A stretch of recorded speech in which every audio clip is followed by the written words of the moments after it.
Minasan, konnichiwa e bentornati sul canale. Il 17 novembre tornerà con la sua seconda edizione Historic Crossover, pay-per-view congiunto tra New Japan Pro Wrestling e Stardom che uniranno le forze per regalarci un evento imperdibile per tutti i fans delle due federazioni. Il primo esperimento legato a questo format andò in onda 2 anni fa, con la prima edizione che vide nel main event Kairi e Mayu Iwatani sfidarsi per decretare la prima IWGP Women's Champions della storia. Come tutti ormai sappiamo, il match fu vinto da Kairi che venne incoronata campionessa. Il resto è storia. Fatto sta che la prima edizione di Historic Crossover fu un successo, così che le due federazioni decisero di riproporre il contenuto a 2 anni di distanza, grazie alla completa fusione tra New Japan Pro Wrestling e Stardom, che dopo l'addio di Rossi Ogawa sono entrati ancora di più in contatto grazie alla acquisizione definitiva da parte di Bushiroad della Stardom. Infatti, dallo scorso mese di giugno vi sarete di sicuro accorti come la Stardom e la New Japan Pro Wrestling siano molto più vicine che in passato. Questo ha portato spesso e volentieri le lottatrici della Stardom a apparire in show esteri della New Japan Pro Wrestling, come ad esempio Royal Quest, e ad essere un punto fisso nei pay-per-view americani della federazione numero 1 di casa Bushiroad. Ma cosa dobbiamo aspettarci da questo Historic Crossover 2? Quali match ci attendono? Scopriamoli insieme partendo proprio da un match annunciato poche ore fa da Ambole e compagnie. Si tratta di un 8 Mixed Tag Team match dove Saya Kamitani e Natsuko Tora uniranno le forze con Drilla Moloney e Gabe Kidd. Il Team Hill affronterà Anan, Saya Ida, Ryusuke Taguchi e Hiroshi Tanahashi. Match che sulla carta può risultare divertente da vedere con Eite e War Dogs che credo si troveranno a menadito, essendo due stable che non disdegnano l'uso di tattiche penali per portarsi a casa la vittoria finale. D'altro canto però fa piacere vedere il passato, presente e futuro del wrestling giapponese nello stesso team e nello stesso ring, sì perché accostare Hiroshi Tanahashi a Anan è quasi una sorta di passaggio di consegne per quello che può essere il futuro del Pororesu e del Joshi Pororesu. Un altro match che può risultare piacevole è quello tra Natsupoi e Taichi che faranno squadra nell'affrontare Tekla e Clark Connors. Sappiamo esserci dei conti aperti tra Tekla e Natsupoi, specialmente dopo che quest'ultima era stata colpita da una spear di Clark Connors qualche settimana fa. Dunque Natsupoi ha voglia di vendetta nei confronti di ambo gli avversari e chi meglio di Taichi può dare una mano ad ottenerla? Sì, perché anche Taichi ha intrapreso da qualche settimana una crociata contro i War Dogs, semplicemente perché il leader della fazione, David Finlay, ha qualcosa che Taichi vuole, la IWGP Global Heavyweight Championship. In effetti Taichi sfiderà proprio David Finlay in occasione dell'evento di lunedì 4 novembre. In caso Taichi non dovesse riuscire a sconfiggere David Finlay e a laurearsi campione, un'eventuale vittoria ai danni di Clark e Connors potrebbe permettere a Taichi di ambire a un rematch contro David Finlay. Quindi Natsupoi e Taichi si sono ritrovati ad avere un nemico in comune, nemico che ha permesso la nascita di questa alleanza. Ci attende dunque un match intenso con i due team che hanno voglia di primeggiare gli uni sugli altri per svariati motivi. Sì, perché una vittoria di Tekla e Clark Connors potrebbe voler dire nuova possibilità titolata per Tekla, mentre una vittoria per Natsupoi e Taichi metterebbe la parola fine alle ambizioni di Idol Killer, che dovrebbe probabilmente dire addio alla possibilità di conquistare la white belt. Un altro match che merita di certo la nostra attenzione è il primo match ufficializzato per Historic Crossover 2.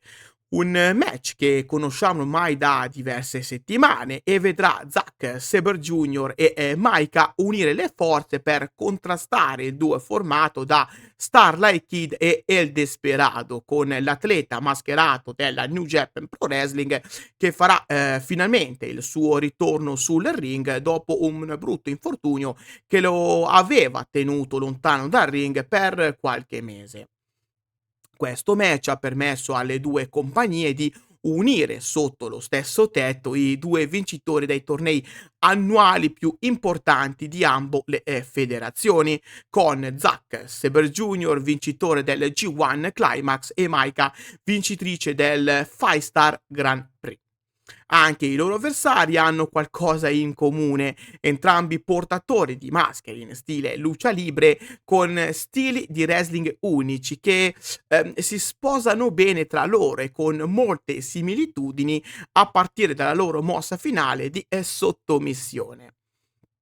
Sarà interessante quindi scoprire come i due team riusciranno ad amalgamarsi e come cercheranno di collaborare per trovare la vittoria.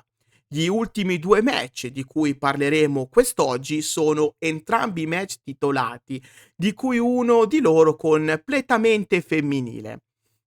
Sì, perché Mayu Iwatani vs Momo Watanabe sarà molto probabilmente l'unico match femminile dell'evento e sarà valido per l'IWGP Women's Championship.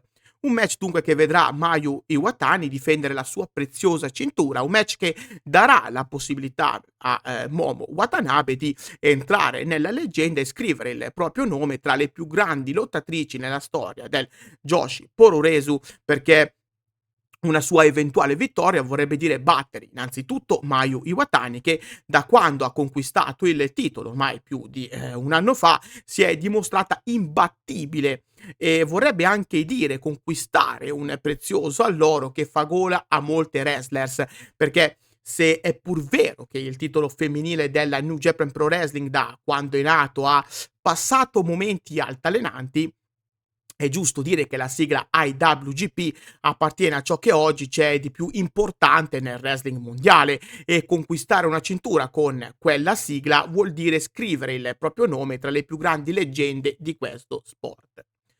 L'altro match che abbiamo menzionato poc'anzi sarà un intergender match valevole per il KOPW Championship tra Great-O-Khan e Suzu Suzuki, che ha raccolto la sfida lanciata ad inizio mese di ottobre dal campione in carica. Durante una conferenza stampa rilasciata martedì 28 ottobre, Suzu Suzuki è apparsa a sorpresa, raccogliendo la sfida proposta da Great-O-Khan, proponendo a sua volta una stipulazione speciale per la battaglia, stipulazione che si è rivelata essere un match senza squalifiche, dove tutto è permesso. Great-O-Khan ha accettato molto volentieri la stipulazione proposta da Suzu Suzuki, che è stata dunque ufficializzata.